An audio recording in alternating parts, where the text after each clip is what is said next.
So just like most of my other vehicles, or all the vehicles on this farm, the batteries are dead. So that's why that's there. And we're gonna start it. And we're gonna start working on it.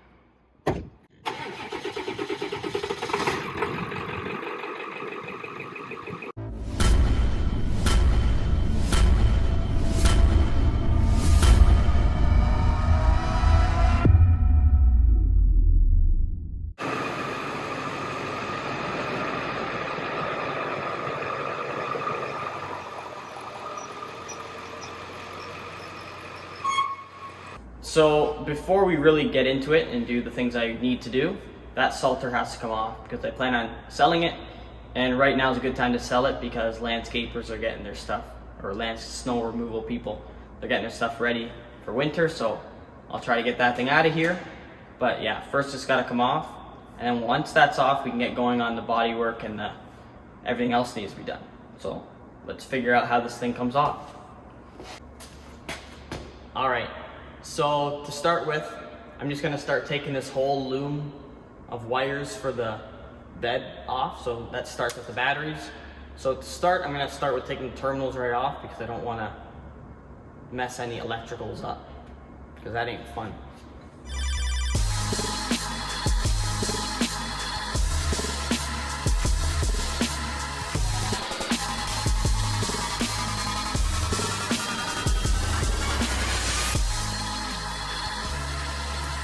So as I expected, the truck's actually pretty good under here.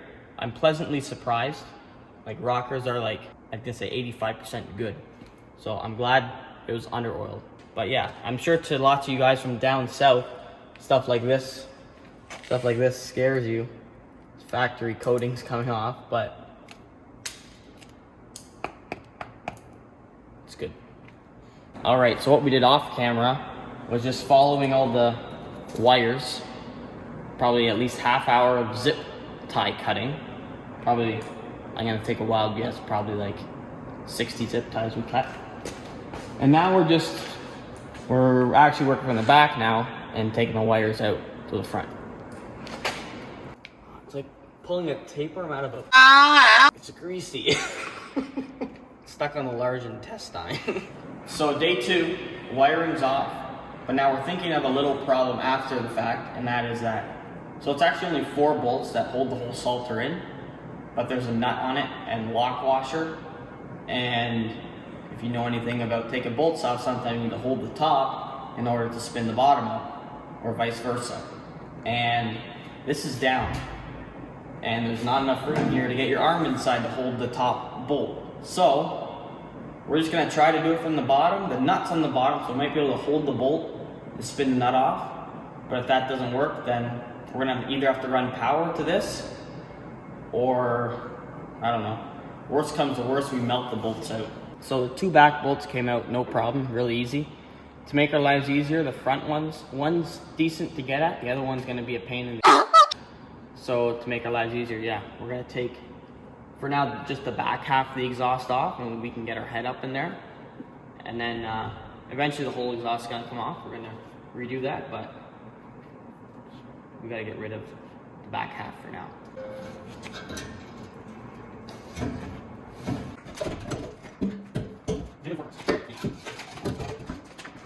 Comes off easy with a hoist. I'm sure that'd be pretty hard doing that on the sidewalk. First sale, 100 or best offer. So yeah, the exhaust came off pretty easy there because that's what was holding it. I'm assuming it got rusty, obviously, and it was probably loose for a long time. That's what happens. So this is how we've been getting them out. Vice grips and a ratcheting wrench. But the next one's somewhere on top of there. I think it's inevitable that fuel tank's gonna have to come out. So we're done for the night, but we just wanna hear what straight pipe 7.3 sounds like. So we're gonna quick fire it up.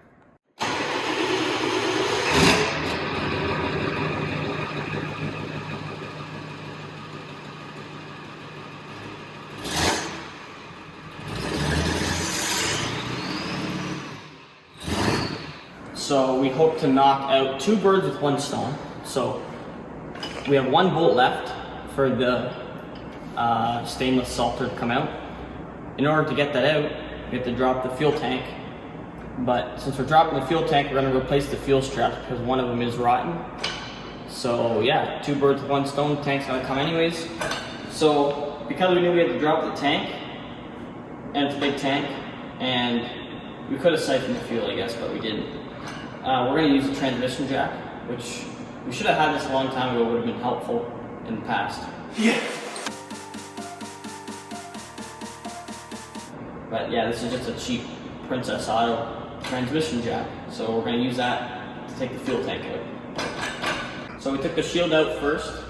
The straps were still holding the tank, surprisingly. So now we got the transmission jack back there, just holding the tank itself.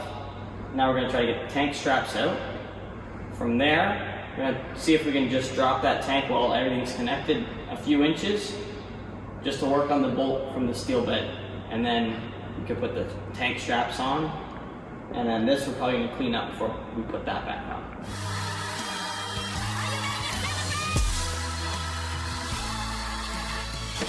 You can tell it's a well under-oiled truck. So unfortunately, we're in for more than we bargained for again. So now, the front strap, the strap that was the problem strap, came out fine. The bolts just came out. The back ones, both of them are spinning, which means I believe there's like those metal, they're like a C and they got a retainer. Those must be rotted, so it's just the nut on the other side spinning with the bolt. And on both of them, you can't get to the nut. One is way inside a frame rail, which my skinny hand can't even fit between the box and the frame rail.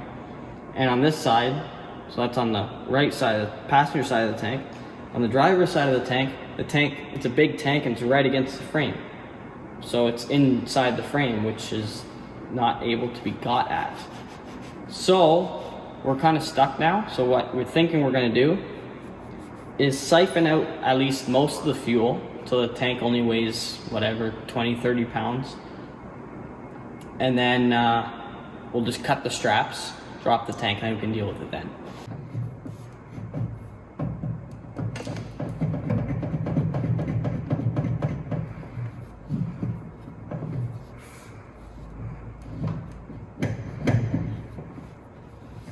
I feel like you need to be a plumber to get this.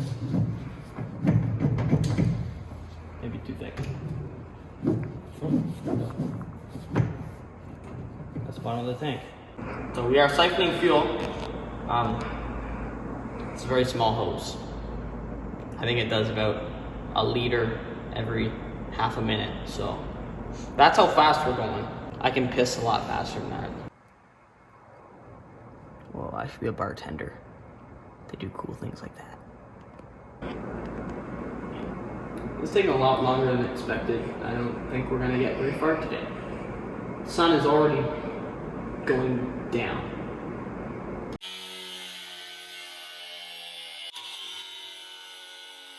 In the process of all this fuel tank garbage, our original plan was to get this off, and we're finally at that step, we think. So yeah, we're using the hoist to lift it a bit, and we're gonna hopefully just drive the truck out.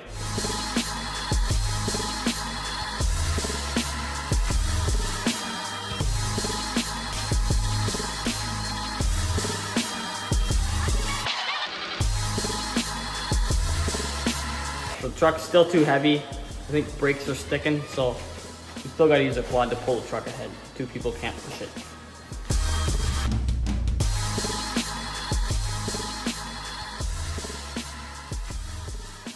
So it didn't go as planned, but still went smooth. So we had to, so there's 4 bolts that hold it in. The back ones came up fine because the back is where it's connected. The front didn't. So the front frame stays down as the box goes up. So we had to pop those bolts out, and then we just slid it out. And then we used the training jack just to hold the bottom frame once we got it slid almost all the way out. Now we're gonna put on that little wagon.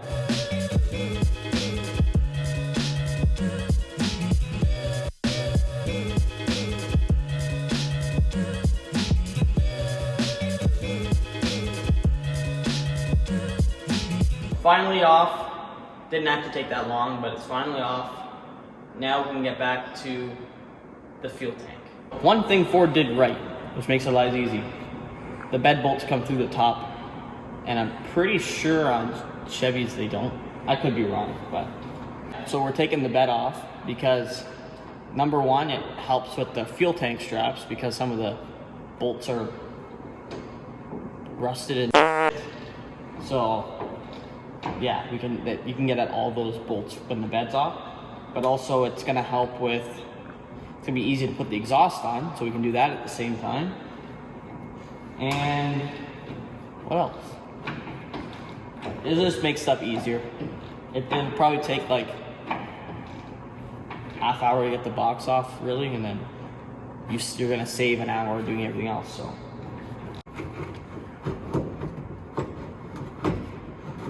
This is a blast from the past.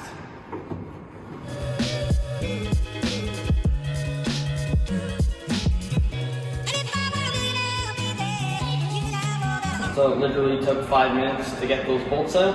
Probably can't do that on your Chevy. So it's a new day, same Ford. So just like working on any other Ford, if you're doing something in the front end, you gotta pull the box. If you're doing something by the box, you gotta pull the front clip. No, in reality, we're trying to get this fuel tank done, and we're gonna lift the box from the bottom because our arms aren't very high. We tried the ropes and pulling it up with the rope, but we don't get enough clearance over the bumper.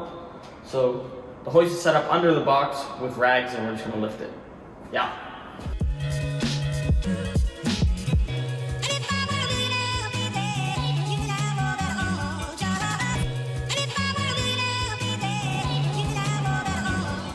So as you can see, the box is off. So we can now work on the fuel tank to start.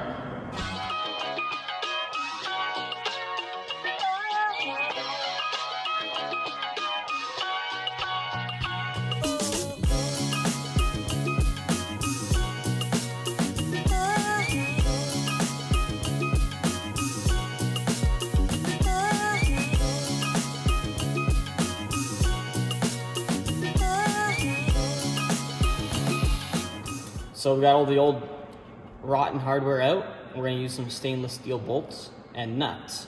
So the only problem with that is that if you ever wanna take this thing off, the likelihood of it, the whole thing spinning from the bottom is quite likely. So if someone ever needs to take this fuel tank off again, the bed's gonna have to come off again. Which, I mean, we have experience with that now, so that's okay. We got the fuel tank straps on. Everything you expect to go easy usually doesn't. So now I'm going into things not expecting anything. Not even expecting to finish the job. And then you don't get let down.